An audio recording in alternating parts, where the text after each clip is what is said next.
It was the longest, largest, and most complex naval battle in history. It lasted 2,074 days. It covered millions of square miles of unforgiving ocean. But this was not a battle for territory. It was not a battle for glory. It was a battle for math. A battle for a single, fragile lifeline. Great Britain is an island. In 1939, to survive, it needed to import 1 million tons of material every single week. Food, fuel, steel. Without that lifeline, the factories would stop. The tanks would run dry. And the people would starve. Winston Churchill knew this. He famously wrote, "The only thing that ever really frightened me during the war was the U-boat peril." Across the North Sea, the German Navy, the Kriegsmarine, knew they could not defeat the Royal Navy in a fair fight. They were outnumbered. So Admiral Karl Darnitz, the commander of the U-boats, proposed a different kind of war, a tonnage war. His logic was cold and precise. I do not need to defeat the British Navy. I simply need to sink ships faster than they can build them. His weapon was the Type 7 U-boat, a grey wolf of the sea, small, cramped, deadly, and when submerged, almost invisible. September 3rd, 1939. War is declared. Within hours, the liner Athenia is torpedoed. The Atlantic turned into a graveyard on day one. Britain immediately responded with the Convoy system, herding merchant ships together, protected by warships. Safety in numbers. At first, the U-boats struggled.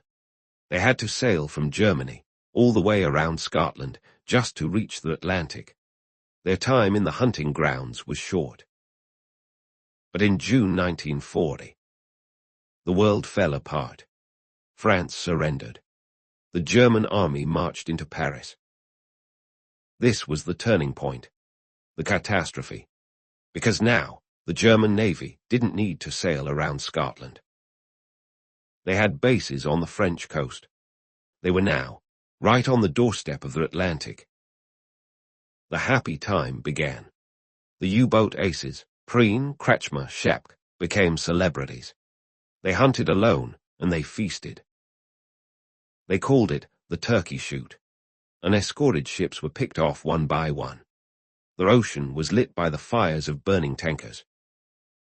But Darnitz was not satisfied with individual kills. He introduced a new, terrifying tactic. Rudel tactic. The wolf pack. No longer did a U-boat attack alone. It would trail the convoy, radio for help, and wait. Then, at night, they would surface. They would attack on the surface, like torpedo boats rushing inside the convoy lines. It was chaos. Torpedoes came from every direction. Ships exploded to the left and right. Their escorts didn't know where to look. The British escorts were fighting blind. Their ASDIC, sonar, could only hear underwater. It was useless against a U-boat on the surface. And they had a blind spot, a massive gap in the mid-Atlantic where aircraft could not reach. The Black Pit. Inside the Black Pit, the U-boats were kings. They could stay on the surface in broad daylight, recharging their batteries, waiting for the prey. The losses were staggering. In late 1940, Britain was losing ships faster than it could ever replace them. The lifeline was fraying. The sailors of the merchant navy faced a death that was slow and cold. If the explosion didn't kill you, the North Atlantic would. Survival time in the winter water was minutes. Men froze before they drowned. It was a war of absolute brutality. By 1941, Churchill was desperate. He looked west. He pleaded with President Roosevelt for help. Give us the tools, and we will finish the job. America was neutral, but Roosevelt found a way. Lend-Lease. He would lend Britain the destroyers she desperately needed. But as 1941 ended, the U-boats were still winning. The tonnage war was bleeding Britain dry, and the sleeping giant in the West was about to be woken up. December 1941. The world changed in a heartbeat. Japan attacked Pearl Harbor. America was at war. But in Berlin, the German leadership made a fatal, inexplicable error. To support Japan, they declared war on the United States. Admiral Dönitz was ecstatic. He had been begging to attack the American supply lines at their source. Now the leash was off. He launched Operation Drumbeat. He sent his long-range U-boats across the Atlantic to the American East Coast. January 1942. The U-boats arrived. What they found, they could not believe. America was unprepared. The cities were blazing with light. The coastal resorts were full. There were no convoys. It was the second happy time. It was a massacre. U-boats sat on the surface, picking off targets at will. Tourists in Florida watched ships burn from their hotel balconies. Bodies washed up on the beaches of North Carolina. The U.S. Navy, arrogant and inexperienced, refused to adopt the British convoy system. They hunted U-boats instead of protecting ships.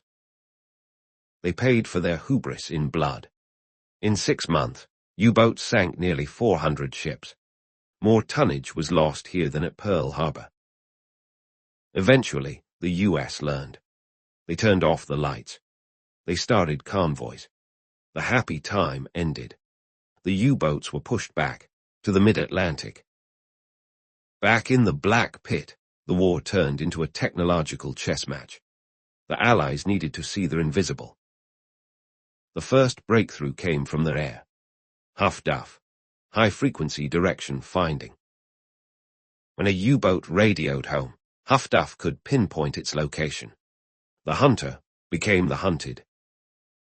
Then, the weapon that changed everything. Radar. Specifically, centimetric radar. The U-boats could hide in the dark. They could hide in the fog. But they could not hide from radar. To make it even deadlier, the British invented the Lifeline, a massive searchlight mounted on a bomber. A U-boat would be cruising at night. Suddenly, the sun would turn on. Under the surface, the Allies deployed the Hedgehog. Instead of dropping depth charges behind the sub, it threw bombs ahead of the ship. But the greatest weapon of all was a secret kept at a quiet country estate in England called Bletchley Park. The German Enigma machine. They believed its codes were unbreakable. Trillions of combinations. But Alan Turing and his team built a brain. The bomb. A primitive computer designed to crack the uncrackable. When they broke the code, the ocean became transparent. The Allies knew where the wolf packs were before the U-boats did. Convoys were rerouted. U-boats waited in empty ocean for ships that never came. The golden eye of intelligence was watching. But the Germans fought back. They added a fourth rotor to the Enigma. The massive Triton blackout began. The Allies were blind again. 1942 ended in a stalemate. The U-boats were sinking ships, but the Allies were building them faster. The Liberty ships. These ugly, mass-produced cargo ships were the workhorses of the war. They were built to be expendable. But the Black Pit remained. The gap in the mid-Atlantic where planes couldn't reach. This was the killing ground. As 1943 dawned, Dönitz prepared for the final showdown. He gathered the largest wolf packs of the war. The climax was approaching. Convoys SC-122 and HX-229, the greatest convoy battles in history, were about to begin. March 1943, the crisis point. The German wolf packs launched their largest offensive of the entire war. In a single week, they sank 22 ships from convoys SC-122 and HX-229. It was a slaughter. The Allies were on the brink of collapse. The Admiralty in London wrote a secret report. The Germans are dangerously close to disrupting our lifeline completely. But then, in April, the pieces of the puzzle finally clicked together. The Black Pit was about to be closed. The very long-range Liberator bombers arrived. Stripped of armor to carry more fuel, they could fly to the center of the ocean and back. At the same time, the baby flat-tops arrived. Small escort aircraft carriers that sailed inside the convoys. Suddenly, there was no place left to hide. If a U-boat surfaced to recharge, it was bombed. If it stayed submerged, it ran out of air. May 1943. Black May. The turning point of the naval war. The hunters became the hunted. Allied destroyers were now equipped with hedgehogs and Fido homing torpedoes. They didn't just scare the U-boats, they obliterated them. In that single month, the Allies sank 41 U-boats. It was a catastrophe for the Kriegsmarine. They were losing a submarine every single day. The German crews broke psychologically. They knew that leaving port was a death sentence. The iron coffins lived up to their name.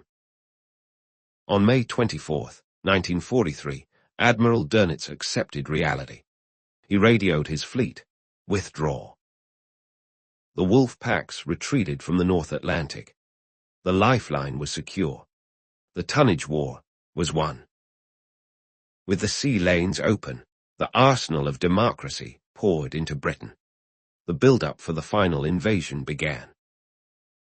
1.5 million American soldiers crossed the Atlantic without the loss of a single troopship. A logistical miracle. Without the victory in the Atlantic, there would be no D-Day, no liberation of Europe. Britain would have become a starving fortress. The U-boats tried to return with new technology, the Schnorchel and the electric Type 21, but it was too little, too late. The cost of the Battle of the Atlantic was biblical. 3,500 merchant ships were sunk. 72,000 Allied sailors and merchant seamen died. But the cost for the Germans was even higher. 783 U-boats were lost. 30,000 U-boat sailors went to sea. 28,000 never came home. A 75% death rate, the highest of any service branch in the war. They fought a brutal, cold war in the most hostile environment on Earth. A war of endurance.